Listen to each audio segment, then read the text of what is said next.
Então o que eu quero propor agora é que a gente estude o problema do livro do Boyce, que ele propõe um objeto em queda livre, tá? É, então a ideia, qual que é o problema? O problema é um objeto em queda livre,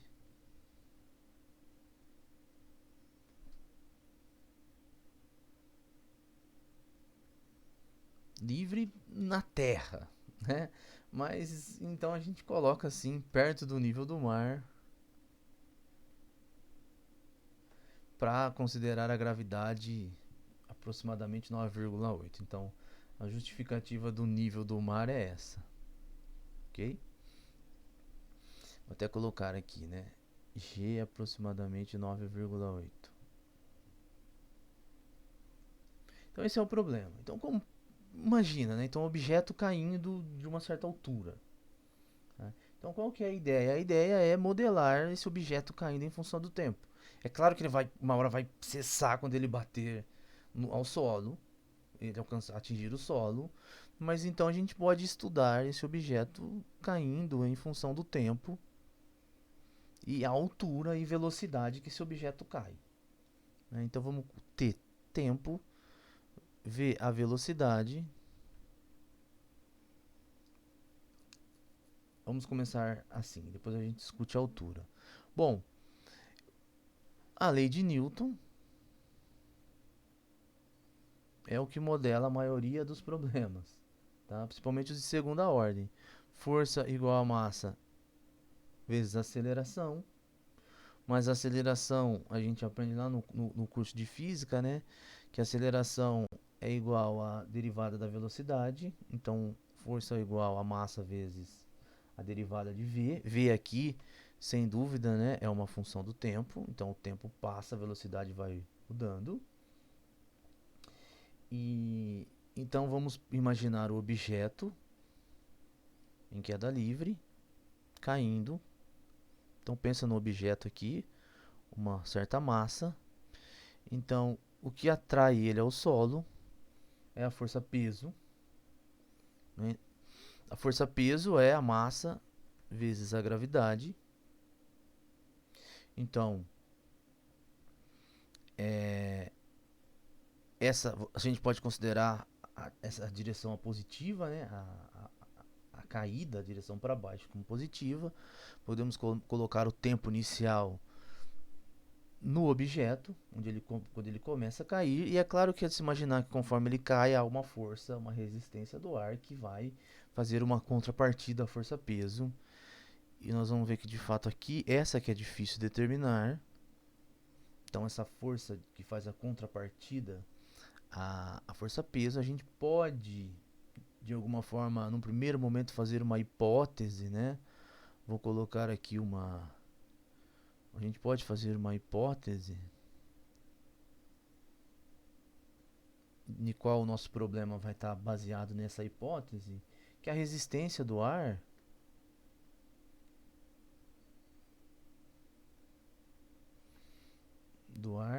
é proporcional à velocidade. Esse é o tipo de hipótese que a gente sempre faz num primeiro momento.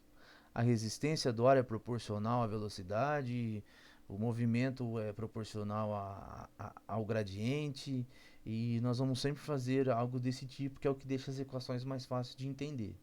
Isso também causa problemas, como nós vamos ver já já, tá? Deixa o nosso modelo de alguma forma um pouco, entre aspas, pobre, né? Bom, então, se a força, essa resistência do ar é proporcional à velocidade, ela é alguma coisa do tipo gama V, onde gama seria um coeficiente de resistência do ar. Podemos colocar assim, uma constante de resistência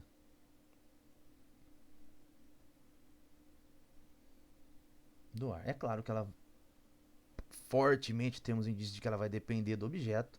Se quanto maior é o objeto, parece maior ser essa resistência, né? Então vamos só destacar aqui m é a massa, g é a gravidade pronto, já temos a nossa equação calculando, né, as forças resultantes no objeto caindo. Então, qual que é a força resultante no objeto caindo? A força resultante nesse objeto caindo é, então, considerando para baixo o eixo positivo, é massa vezes a gravidade, a aceleração, menos a resistência do ar.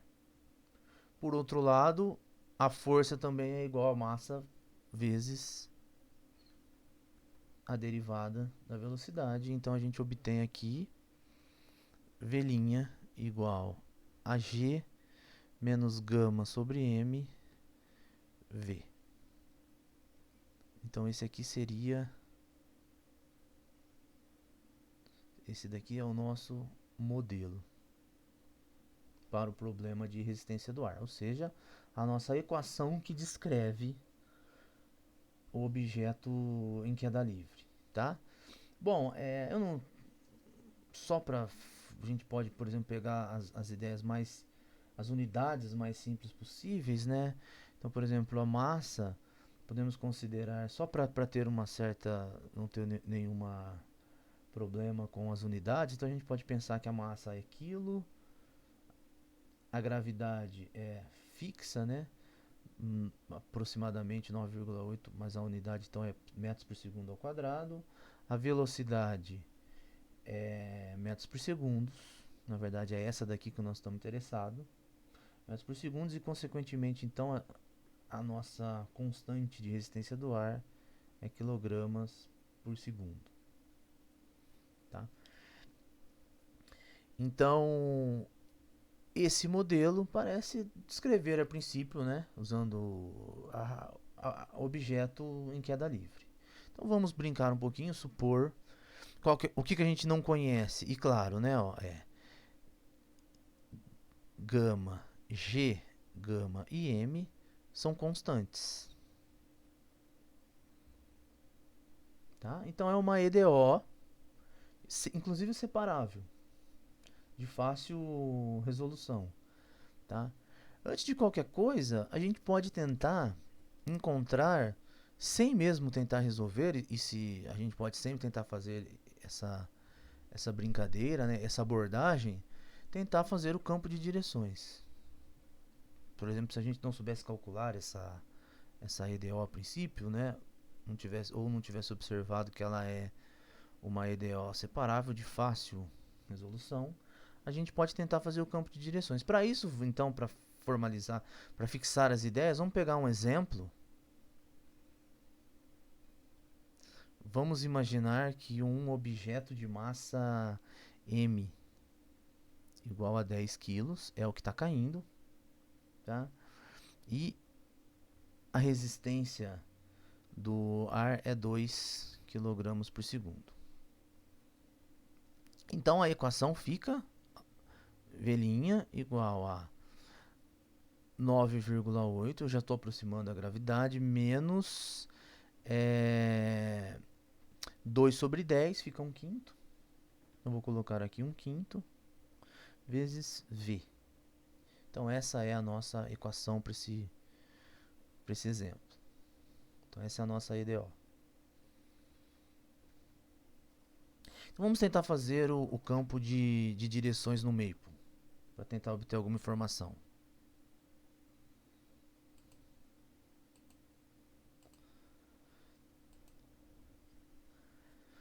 Eu estou aqui com a aula anterior, deixa eu abrir uma nova aula aqui.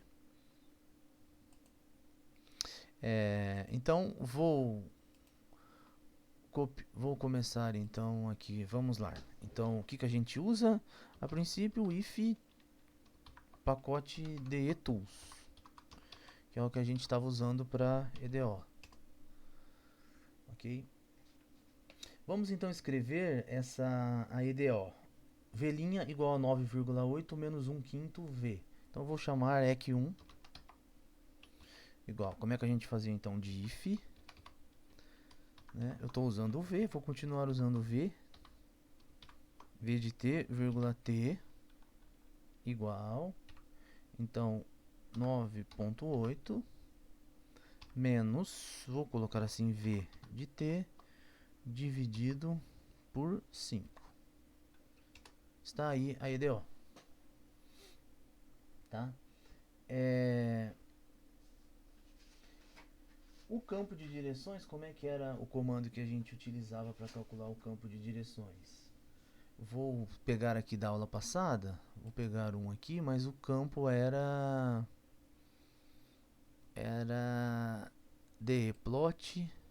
Vou copiar um aqui para otimizar o nosso tempo. Então, só para relembrar, era dplot, a equação, então vou colocar aqui EQ1, V de t, tá? T eu estou colocando de 0 até 5 e V estou colocando de 0 até 100, tá? O 100 já vai ser explicado já, mas eu vou fazer uma outra coisa. Vou colocar, por exemplo, T de 0 até 5 e vou dar um Enter. Tá? Então a gente tem que tomar só cuidado ao fazer isso. Parece que está tudo crescendo, né? Lembre que esse aqui é o gráfico da velocidade. Então, parece não é o gráfico da altura, e sim o gráfico da velocidade. Então o objeto começa e conforme ele vai caindo, parece que vai caindo, é de entender que essa velocidade vai aumentando, aumentando. Então parece que está ok aqui, né? Até tocar o solo numa velocidade altíssima, vamos colocar assim. No entanto, tem uma outra coisa que a gente sempre tem que levar em consideração ao estudar equações diferenciais, que é o que a gente chama de soluções de equilíbrio. Então eu vou definir a solução de equilíbrio dentro do problema. Então vou voltar aqui, vou escrever para a gente. Então nós temos uma discussão fundamental, é a solução de equilíbrio, vou colocar assim. Vou colocar soluções, porque pode ter mais que uma, né? Nesse caso tem uma só, mas então vou colocar soluções de equilíbrio.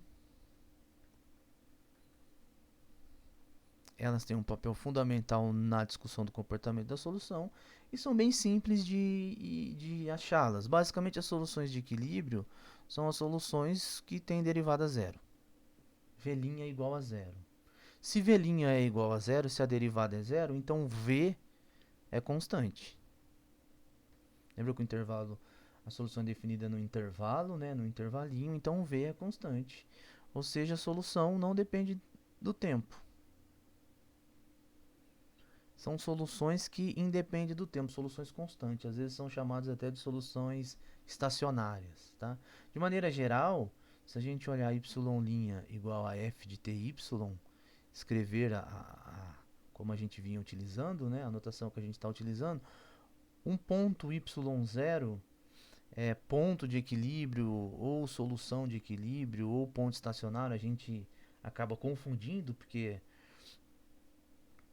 vou colocar assim, é solução de equilíbrio quando ele é anula o campo. F de t, y0 é igual a zero. Tá?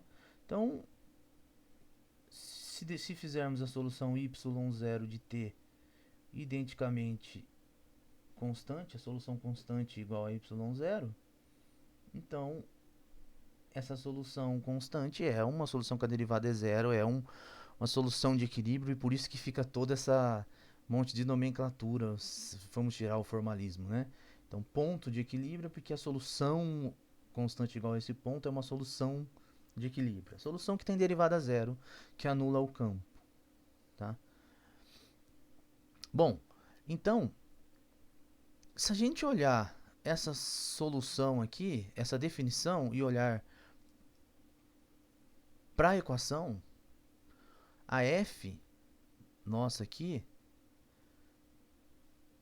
para esse problema, a f de t, vou colocar tv, né, que nós estávamos usando v, é igual a 9,8 menos 1 quinto v.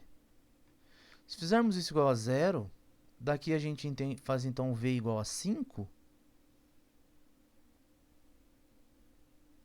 né? Se eu fazer v igual a 5, eu cancelo 5.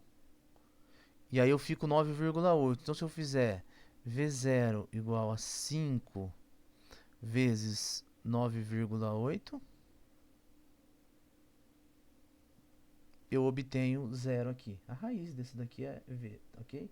Então eu obtenho aqui 49. Então a solução constante V0 igual a 49 é uma solução da EDO constante, porque é uma solução que anula o campo. Ok? Bom,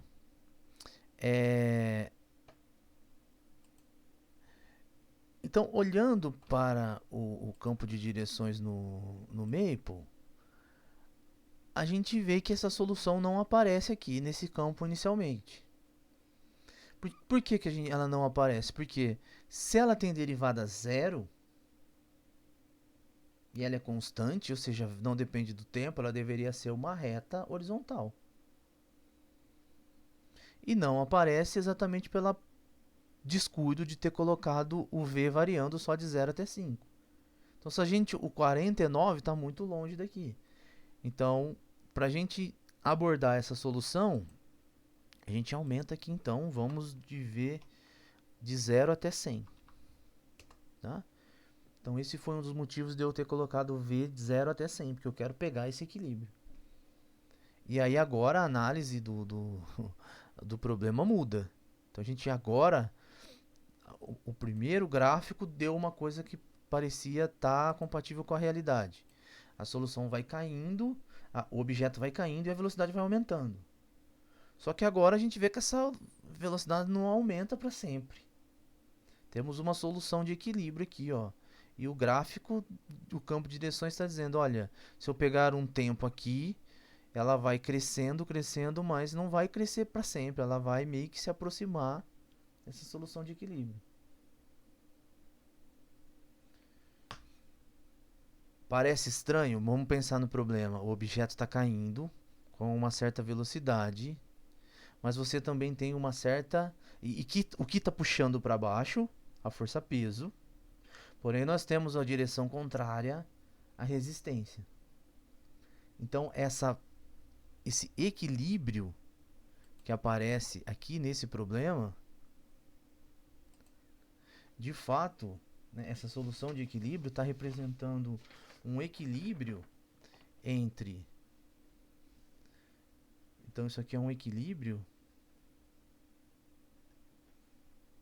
entre a gravidade, que puxa, né, o objeto para baixo, e a resistência do ar.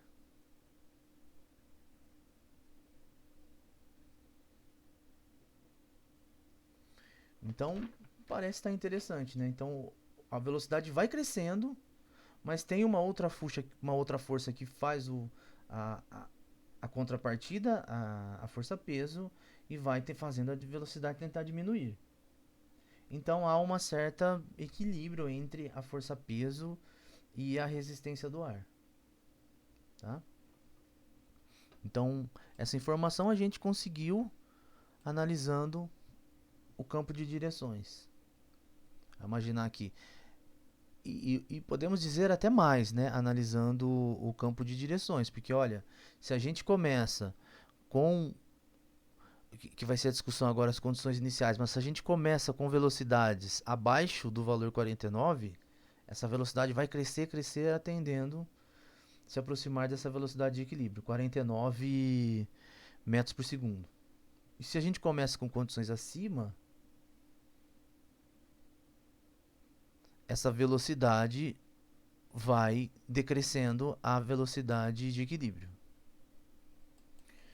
Então, o que a gente parte para discutir agora é que condição inicial considerar. Então, esse problema nós estamos usando como protótipo, né, para os problemas que a gente vai estudar futuramente. E nós temos um problema, modelamos tudo mais, temos o gráfico, campo de direções e qual condição inicial considerar.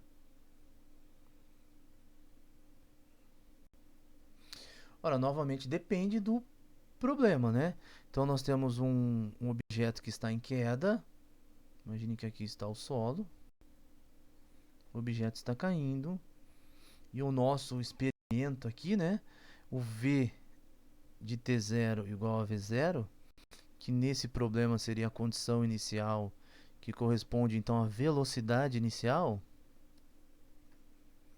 Então a condição inicial a considerar depende se no momento que a gente começou a analisar, esse objeto já estava caindo ou estava parado e começou a cair. A gente sobe em cima de um prédio e segura o objeto de 10 quilos na mão e começa a observar, solta. Ele está com uma velocidade inicial zero, está parado na nossa mão. Pelo menos que a gente solta, se desprendeu, ele começou com uma velocidade inicial zero e aí começou a ganhar velocidade na caída.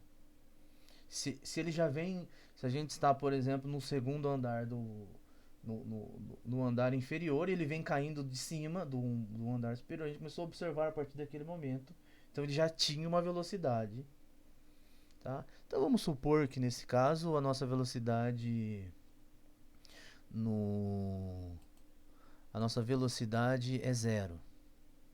Então vamos imaginar que o objeto está caindo.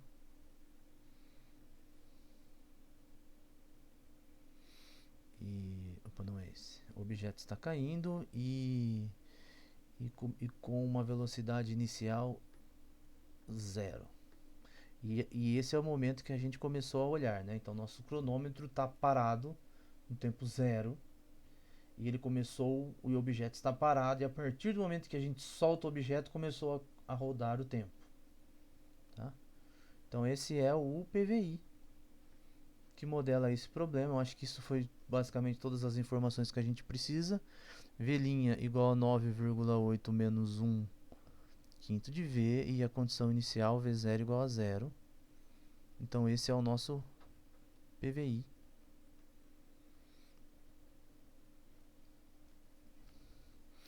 E o que a gente pode fazer agora então é a solução. E aí vem dois pontos de vista. Existe uma solução explícita ou não? Se sim, maravilha. Se não, a gente parte para soluções numéricas. É claro que no caso de solução numérica a gente precisaria desenvolver um pouco mais, porque nós estamos de alguma forma fazendo uma ideia qualitativa, né? Mas para esse problema a gente observa que ele é fácil, dá para fazer na mão, inclusive. É o exercício, resolver o método de integração, variáveis separáveis. Mas a gente vai aqui, uma vez que estamos com o Maple à disposição, vamos resolver no Maple. E basicamente é o Dsolve, né? Dsolve, eu chamei de EC1, né? EC1, tá lá a solução 49 mais e elevado a menos t dividido por 5, constante. O nosso PVI, então, deixa eu colocar aqui, Dsolve. Aí o PVI a gente precisa colocar assim, né, ó, é que 1, V0 igual a 0, V de 0 igual a 0. Pronto, agora ele achou a constante, 49 menos 49 e elevado a menos t à quinta. Essa é a solução. Uma exponencial que cai ao passar do tempo, né? Que cai não, que cresce ao passar do tempo, né? O e elevado a menos t, a quinta vai cair, mas você tem um menos aqui na frente. E tá ok, era isso mesmo que a gente esperava, porque eu comecei no tempo v0 igual a 0. Comecei num tempo aqui embaixo, o tempo aqui, ó. Esse eixo horizontal é o t, o vertical é o v de t, então é o tempo em função da velocidade. Comecei com velocidade aqui na origem, 0. E ela vai crescendo. E se você fazer o t ir para infinito aqui, né? Vamos pensar de maneira bem grosseira assim, né? E elevado a menos infinito é 0. Então 49 menos 0 é 49. Então se você fazer o v crescer, o tempo t, se fazer o t ir para infinito, essa solução, o v de t, está convergindo para 49, que é o equilíbrio. Então, pegando o tempo zero, ela vai crescer até o equilíbrio. E também é claro, se esse objeto já estivesse caindo do andar, né, do andar superior, vamos pensar assim, no caso do objeto caindo de um prédio, então ele estaria, e essa velocidade já fosse superior ao 49 metros por segundo, então essa velocidade iria desacelerando na caída até chegar nessa velocidade de 49 metros por segundo.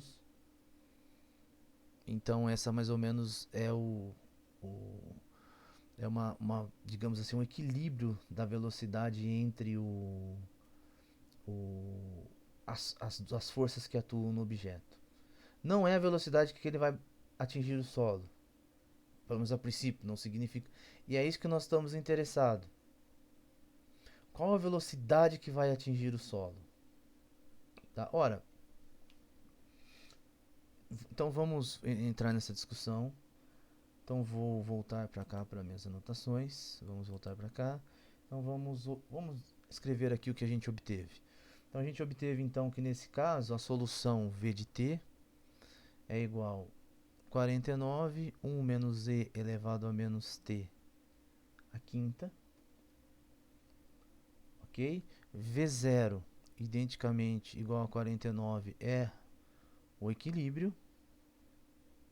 E está tudo ok, né? Quando o t vai para infinito, v de t vai para 49. Então esse 49 é a nossa, digamos assim, o equilíbrio entre a força peso e a resistência do ar.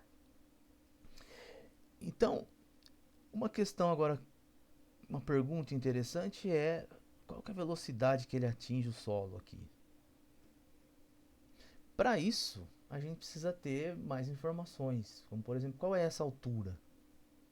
Então vamos fazer uma suposição, mais uma hipótese para poder discutir o problema. Vamos supor que a altura, então supomos h igual a 300 metros. Então estamos a uma altura aqui, o objeto está sendo lançado a uma altura de 300 metros. Observe que na nossa vida real, podemos dizer assim, 300 metros é uma situação alta, bem alta. Pensa que uma casa em geral tem um pouco menos de 3 metros de altura. Provavelmente a sua casa tem um pouco menos de 3 metros de altura. Imagine 300, multiplique por 100. Né? Então é algo muito bem alto, né? Comparado à nossa casa, vamos dizer assim. As casas comuns, né? Então a essa altura, então vou colocar assim, ó, se h igual a 300 metros, e vou colocar aqui, ó, h é a altura, né? Tá? Qual a velocidade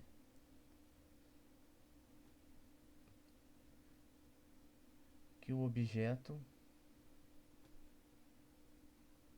atinge o solo?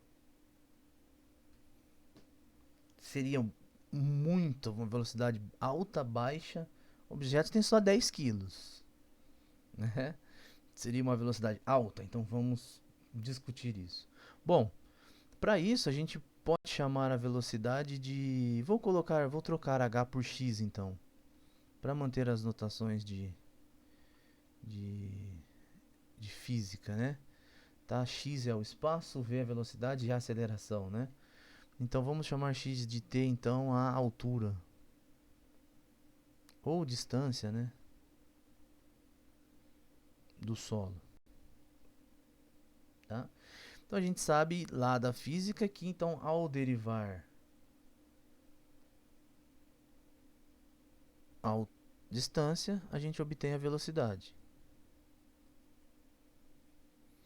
A gente acabou de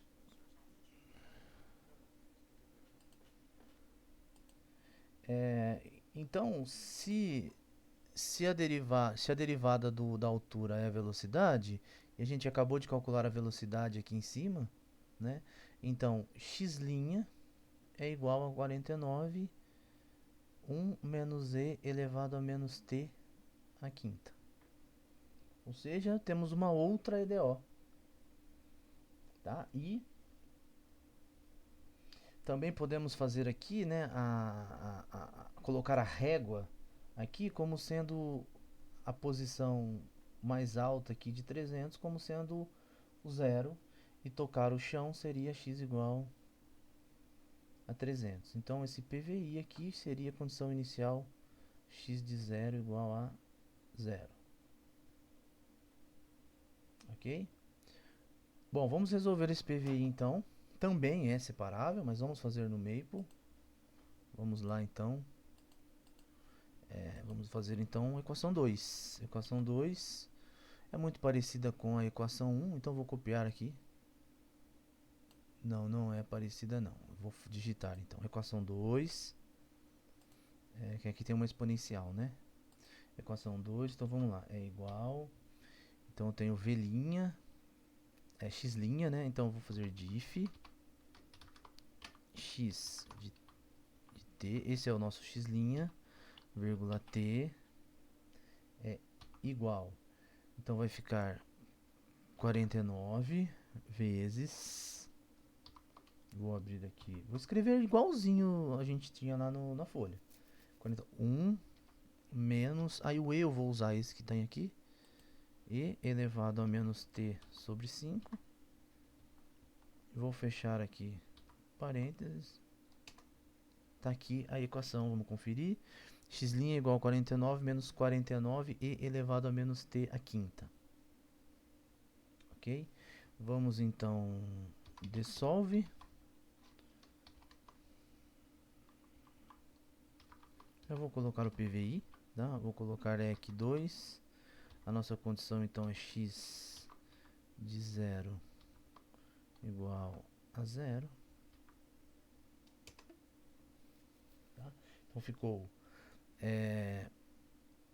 245 e elevado a menos t a quinta mais 49t menos 245, a solução do PVI. Agora, x é a altura, ok? Bom,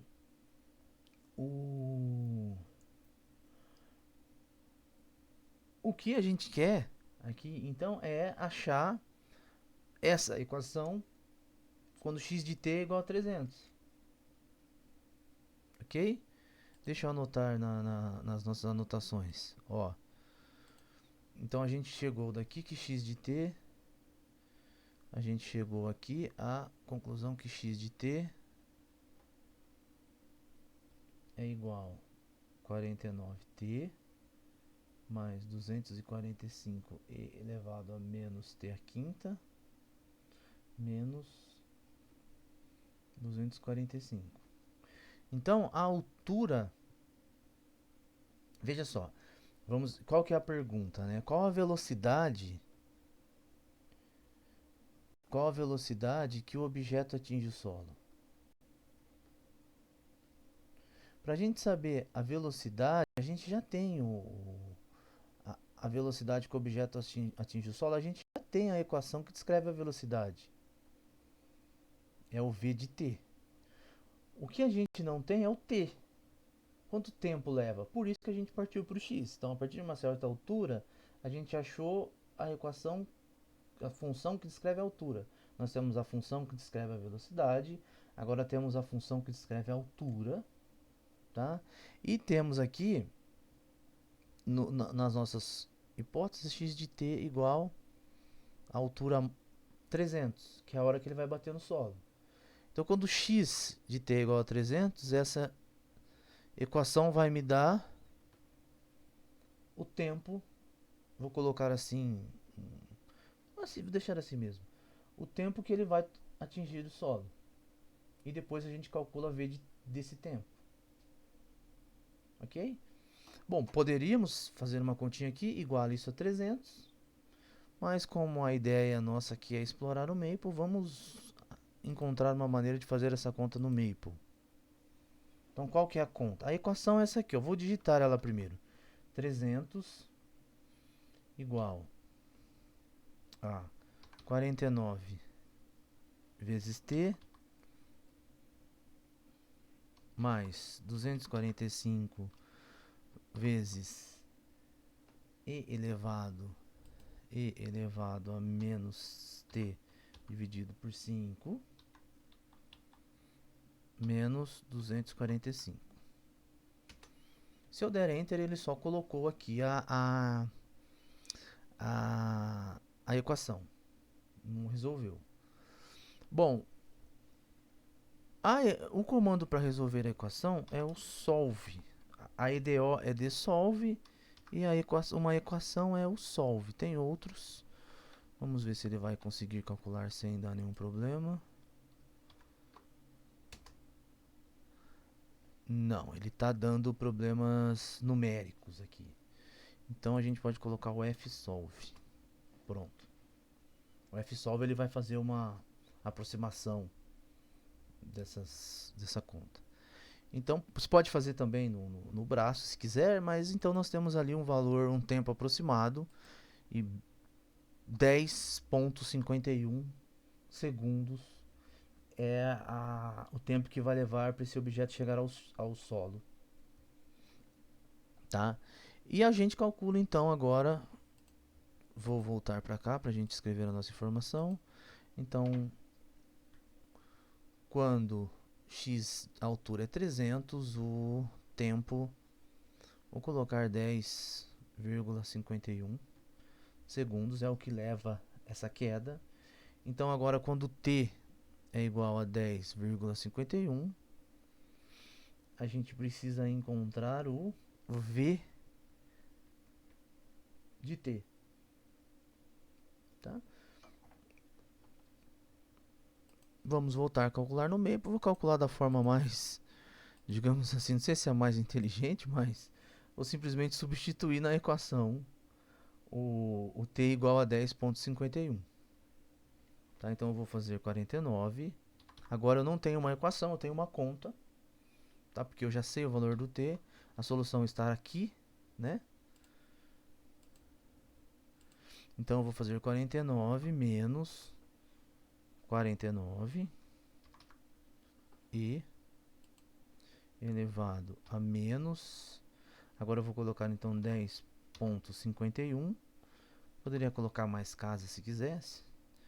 Dividido por 5. Vou dar o Enter. Chegamos então na velocidade 43,01 com duas casas decimais. Então, vamos anotar essa informação. Então o V de t, na verdade não é V de t, é V de 10,51. Então vou colocar aqui um t barra e V de t barra. Ficou então 43,01. Agora aqui a observação é que é metros por segundo. 43,01 metros por segundo é rápido ou devagar? Não sei, né? O carro é quilômetros por hora. A gente tem uma noção por quilômetros por hora. Então a gente vai lá e multiplica esse valor por 3,6. Nesse caso eu acho que eu posso fazer assim, ó. Eu coloco o porcento, vamos ver se dá certo, vezes 3,6. O porcento, tem que tomar cuidado para utilizar esse comando, mas o porcento é assim como nas calculadoras, né, é o comando anterior que está salvo na memória dele. Só que você não pode, se você fizer outros passos, confunde tudo. Então tem que ser feito logo aqui imediatamente. Você tem que tomar um pouco de cuidado. Então, algo em torno de 154,84 km por hora. Então a velocidade com o que é tudo aproximado, eu estou colocando igual, mas está bem claro que é tudo aproximado. 154,84 km por hora. Uma batida a 154 km por hora é muito? Já andou essa velocidade numa pista? É melhor não tentar, né? Ou seja, uma batida, uma colisão a 154,81 km por hora parece ser algo bem, digamos assim, forte, né? Tá? Então, você vê um-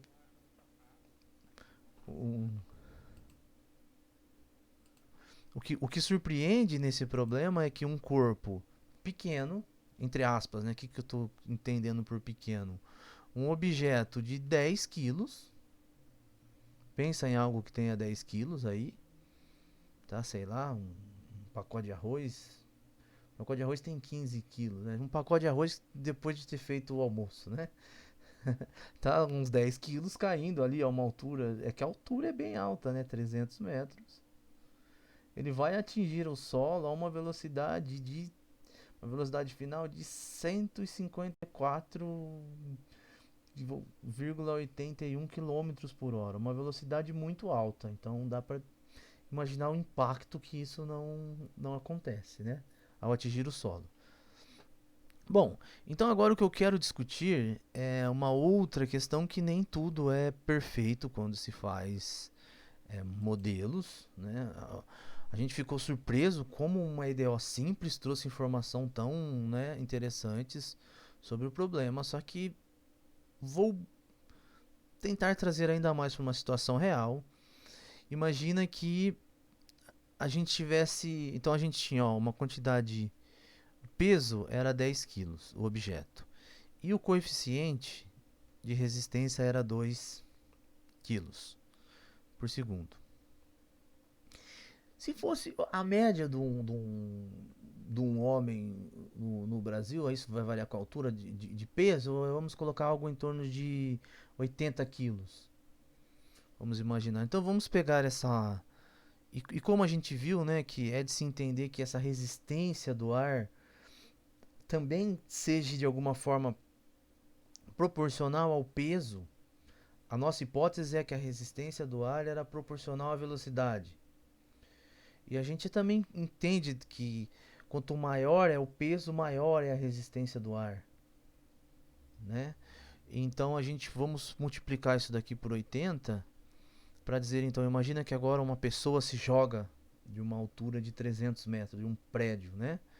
Então vamos colocar aqui 80 quilos e também vamos multiplicar, devido a essa discussão que a gente fez, vamos multiplicar o coeficiente por 8, então seria 16 quilos. Vamos ver a EDO desse problema. Olha só o que acontece. A EDO é V' igual a 9,8 menos. Aí aqui em cima entrava o quociente de resistência e aqui embaixo entrava a massa. E aqui V. Como a gente manteve essa certa proporcionalidade aqui, se a gente substituir V' igual a 9,8 menos. Se substituirmos seria 16 sobre 80. V, e é óbvio, né? Isso daqui vai dar V' igual a 9,8 menos 1 quinto V. Ou seja, como a gente manteve essa proporção aqui, a equação não mudou.